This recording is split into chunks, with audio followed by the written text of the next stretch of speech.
Você sabia que em Batman, pela primeira vez um filme do herói mostra o que acontece com a maquiagem preta usada nos olhos por baixo da máscara? Nos filmes anteriores, ela simplesmente desaparecia quando Bruce Wayne retirava a máscara. O diretor Matt Reeves explicou que queria dar mais realismo ao momento, mostrando o suor escorrendo e a maquiagem borrada para reforçar a transformação de Bruce em Batman. Durante o processo de seleção para o papel, Robert Pattinson revelou que tirou uma selfie escondida usando o traje do Batman. Ele fez isso como lembrança, caso acabasse não sendo escolhido para interpretar o personagem. A versão de Bruce Wayne vivida por ele teve inspiração em Kurt Cobain. Enquanto escreveu o roteiro, Matt Reeves ouvia músicas do Nirvana e imaginava um Bruce muito mais recluso e traumatizado do que o tradicional bilionário playboy. Segundo o diretor, Cobain e Pattinson compartilham algo em comum. Ambos se tornaram ícones da cultura pop muito jovens e precisaram lidar com o peso da fama, o que influenciou diretamente a construção do personagem. Antes das filmagens, Zoe Kravitz e Robert Pattinson receberam conselho dos antigos atores de seus personagens. Michelle Pfeiffer, que viveu a Mulher Gato, e Christian Bale, que interpretou Batman, disseram aos dois para verificarem se conseguiriam ir ao banheiro usando seus figurinos, já que as roupas eram extremamente complicadas de vestir e tirar. E no final, o traje definitivo do Batman surpreendeu pela mobilidade. Diferente de versões anteriores, ele era flexível o suficiente para permitir que Robert Pattinson desse cambalhotas usando a armadura. Para que as cenas de ação parecessem convincentes, Robert Pattinson e Zoe Kravitz começaram a ensaiar as coreografias de luta meses antes do início das gravações e continuaram treinando diariamente durante toda a produção. Outro detalhe interessante é que Pattinson e Kravitz já eram amigos havia cerca de 10 anos antes de serem escalados para o filme. Matt Reeves afirmou que essa amizade fez com que os dois demonstrassem uma química natural desde o primeiro dia de gravação. Inclusive, o diretor revelou que ambos já estavam em sua mente enquanto escreveu o roteiro. Já Colin Farrell resolveu testar sua impressionante caracterização como pinguim de uma forma divertida. Depois de colocar toda a maquiagem e as próteses pela primeira vez, ele foi até uma cafeteria da Warner Bros. Ninguém percebeu que era o ator por trás da transformação, embora algumas pessoas tenham olhado para ele com uma certa desconfiança. O visual e a personalidade do Charada foram inspirados em um criminoso real. Matt Reeves revelou que usou como referência o infame assassino do Zodíaco, serial killer que aterrorizou o norte da Califórnia no fim da década de 1960. Assim como o criminoso enviava cartas com códigos para a polícia, iniciadas pela frase "Aqui é o Zodíaco falando", o Charada abre seus vídeos dizendo "Aqui é o Charada falando". Além disso, o traje com máscara e óculos usado pelo vilão lembra bastante a aparência do assassino real. E por fim, há uma homenagem escondida para os fãs da série clássica de Batman de 1966. Na mansão Wayne, é possível ver um pedestal com um busto de William Shakespeare. O objeto faz referência ao famoso busto presente na série antiga, que servia como um mecanismo secreto para abrir a entrada da Batcaverna.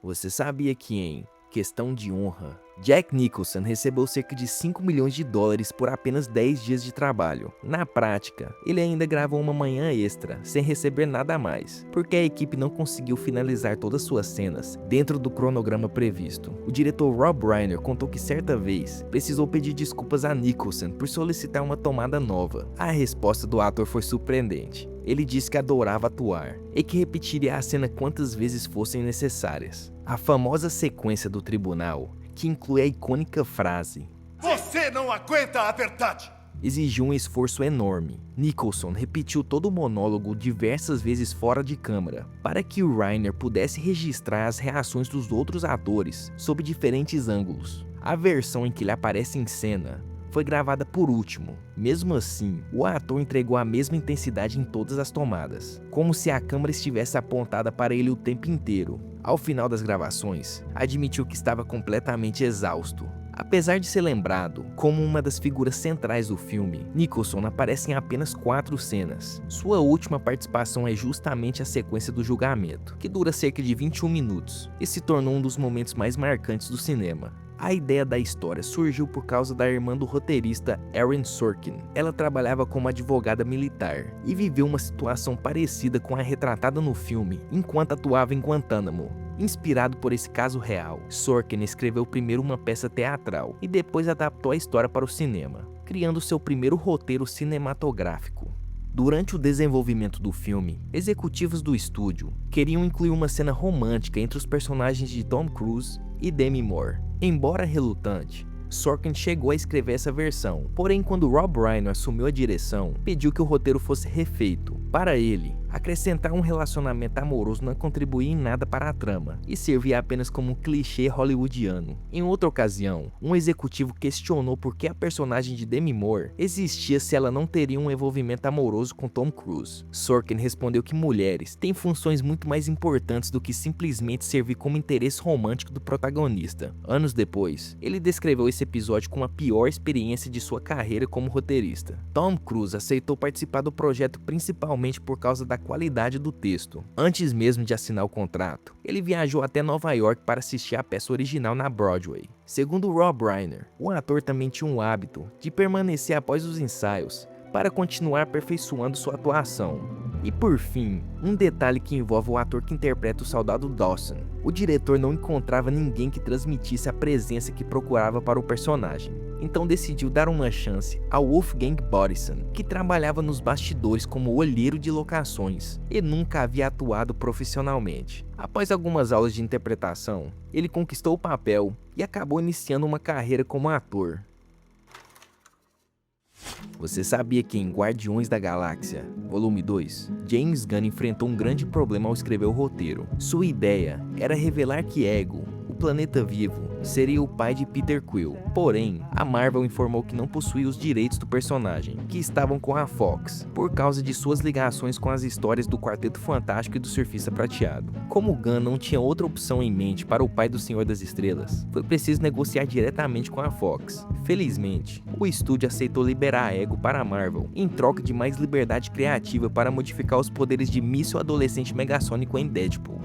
Nos quadrinhos, Ego é literalmente um planeta gigante com um rosto. Já no filme, ele cria uma forma humana para interagir com outras pessoas. Mesmo assim, durante a batalha final, seu rosto aparece na superfície do planeta em algumas cenas, como uma homenagem ao visual clássico dos quadrinhos. Os artistas de efeitos visuais revelaram que o planeta de Ego foi uma das criações digitais mais complexas da época. O cenário continha cerca de 1 trilhão de polígonos e era considerado um dos maiores efeitos visuais já produzidos para o cinema naquele período. Chris Pratt também contou que o filme teve um significado muito pessoal para ele. Seu pai faleceu em 2014, durante as gravações de Jurassic World, mas o ator não teve muito tempo para lidar emocionalmente com a perda. Como Guardiões da Galáxia Volume 2 aborda fortemente a relação entre pais e filhos, Pratt disse que o projeto ajudou a refletir sobre essa experiência e a aceitar que certas feridas nunca desaparecem completamente. James Gunn e Chris Pratt também revelaram que o último dia de gravação de Kurt Russell foi bastante emocionante. Os dois admitiram que acabaram chorando ao se despedir do ator, após criar uma grande admiração por ele durante as filmagens.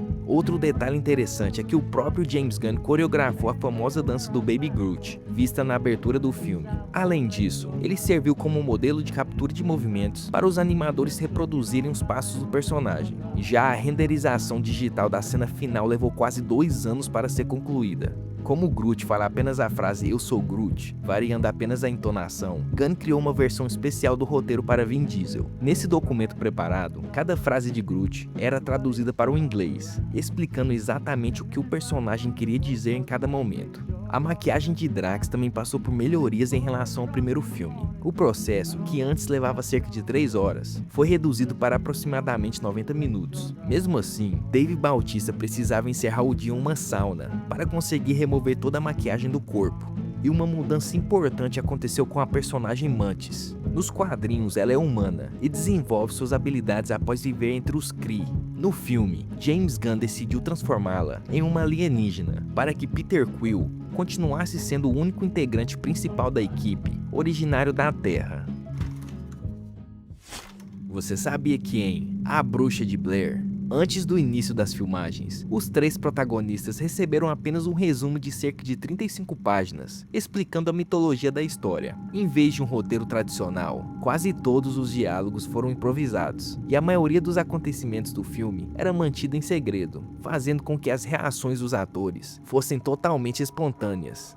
Durante as gravações, Heather Donahue, Michael C. Williams e Joshua Leonard tinham a missão de seguir trilhas e instruções deixadas pela equipe de produção para chegar aos locais onde acampariam a cada noite, sem saber exatamente o que encontrariam pelo caminho. Os três também precisaram assinar um contrato bastante incomum, autorizando os diretores a literalmente mexerem com suas mentes durante a produção, justamente para tornar suas emoções o mais real possível. Uma das cenas mais marcantes acontece quando os personagens estão dormindo na barraca e ela começa a balançar violentamente. Esse momento não estava no roteiro, foi o próprio diretor quem sacudiu a barraca, assustando os atores de verdade. O pânico visto na cena é completamente genuíno. Para aumentar ainda mais a tensão entre o elenco, os diretores reduziram deliberadamente a quantidade de comida oferecida aos atores a cada dia de gravação. O objetivo era deixá-los cansados, irritados e emocionalmente desgastados, refletindo essas emoções diante das câmeras.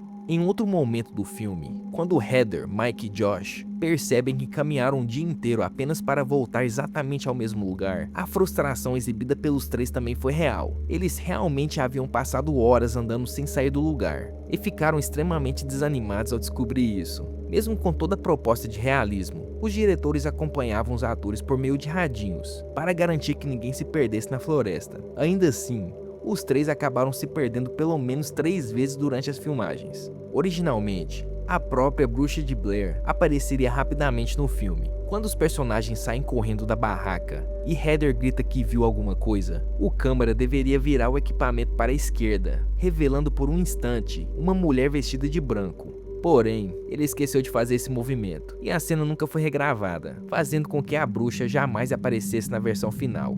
Outro detalhe é que os atores acreditavam que a lenda da Bruxa de Blair era verdadeira durante as gravações. Eles sabiam que o filme era fictício, mas só descobriram após o lançamento que toda a mitologia havia sido inventada pelos próprios criadores da produção.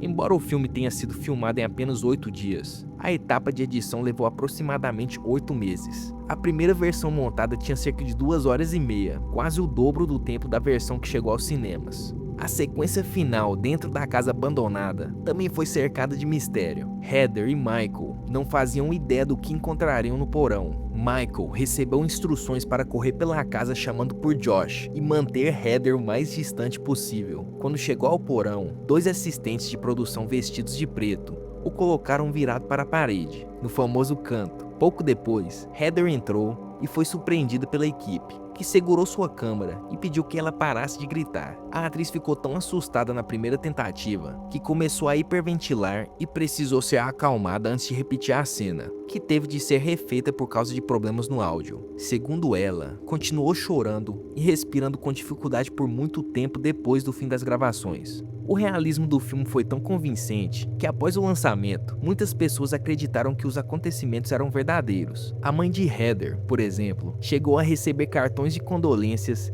enviados por pessoas que pensavam que sua filha realmente havia desaparecido ou morrido. Além de revolucionar o gênero do terror, A Bruxa de Blair entrou para o livro de recordes Guinness por alcançar uma das maiores proporções entre orçamento e bilheteria da história do cinema. Produzido com apenas 60 milhões de dólares, o filme ganhou cerca de 248 milhões de dólares no mundo todo, tornando-se um dos projetos mais lucrativos de todos os tempos em relação ao seu custo de produção.